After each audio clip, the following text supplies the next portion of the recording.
Hello and happy Monday. I hope everybody had a great weekend. Thanks for tuning in.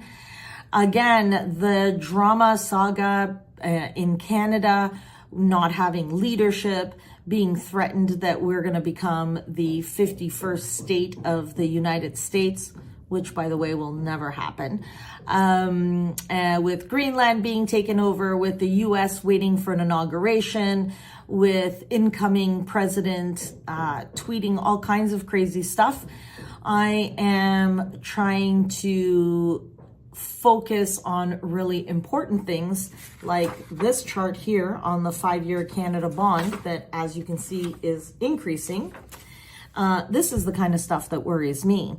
And what is that chart that you just showed, Michelle? Well, this is the 5-year Canada bond rates.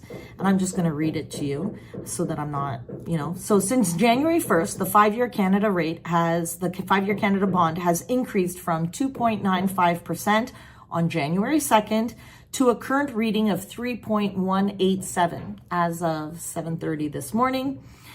This upward trajectory is related to the fear that inflation will rear its ugly head again, and that inflation is not contained in the United States. And this week, we're going to be getting more U.S. data inflation. But if we were to look at that, look at that a little closely, do you feel that inflation has gone down? When you go grocery shopping, when you go to the gas pump, and when you make your mortgage payment, do you feel like inflation has gone down? And the answer is no. And so you're pretty much spot on. So it doesn't really matter what the data is telling us, because even the US data, after 3 to 6 months, it gets changed anyways, and it gets revised. So we don't know the truth in the first reports. We end up finding out several months later. So what is that? What does all of this mean? All of this means, at the end of the day, is that a lot of Canadians have been sitting on the sidelines waiting for a change in the market. My professional opinion is stop waiting. If you need to make a move, now's probably the best time to do it. If the Bank of Canada decides to keep dropping the overnight lending rate, and even if fixed rates were to stay the same, this could potentially mean that there will be a rise in real asset prices. Real asset prices such as gold, such as homes, all kinds of other stuff. But that's what we're worried about in this conversation is asset prices, houses. So we could potentially see prices going up if rates continue to come down on the overnight lending rate. So before that happens, now's a great time to make that move. There's a little bit more inventory out there, and people will have more options.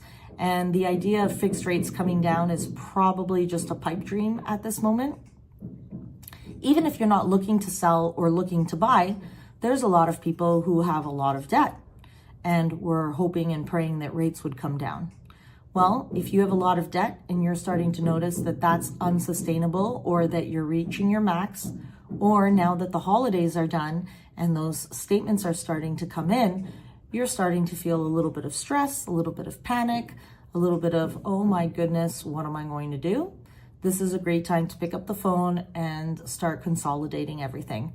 A lot of Canadians, the only reason why they think that, the Bank of Canada is hoping that inflation remains low, that's because unemployment is rising. And when unemployment rises, people stop spending as much, the economy slows down, inflation comes down. Well, do we want that necessarily? No. We want people to have as many jobs as possible. But if that happens, inflation will continue to go up. So all of this to say, I think that 2025 is going to be a year of taking action and making that move. 2024 was very quiet, a lot of people on the sidelines, and just the whole wait and see game. I'm going to recommend that we stop that. So if you need help, either making a big, bold move, selling your existing home to buy a bigger home to accommodate your family needs, if you need to consolidate your debt, please give me a call and I will be more than happy to help you. One other quick thing today, we started another new program where you can refinance up to $2 million to be able to refinance to build a secondary suite. I don't think that people with large mortgages are going to be tapping into this opportunity. However, there are a lot of people in the Toronto area that could start to have additional passive income with rental income if they were to do some renovations or construction to add an additional suite. This is something that I have specialized, not just in my business as far as mortgages, but personally.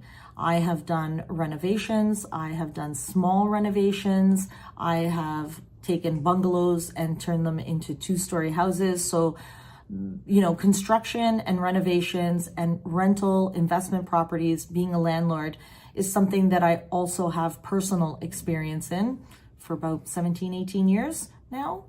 And I love this part of the business as well. So if any of this stuff scares you and you're worried, please give me a call. Let's have a private, customized consultation. Let's get your house in order. Let's get your dreams in order.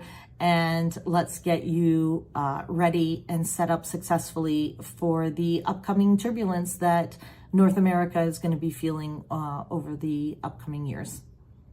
With that, have yourself a great week, and I'll see you next week. Take care.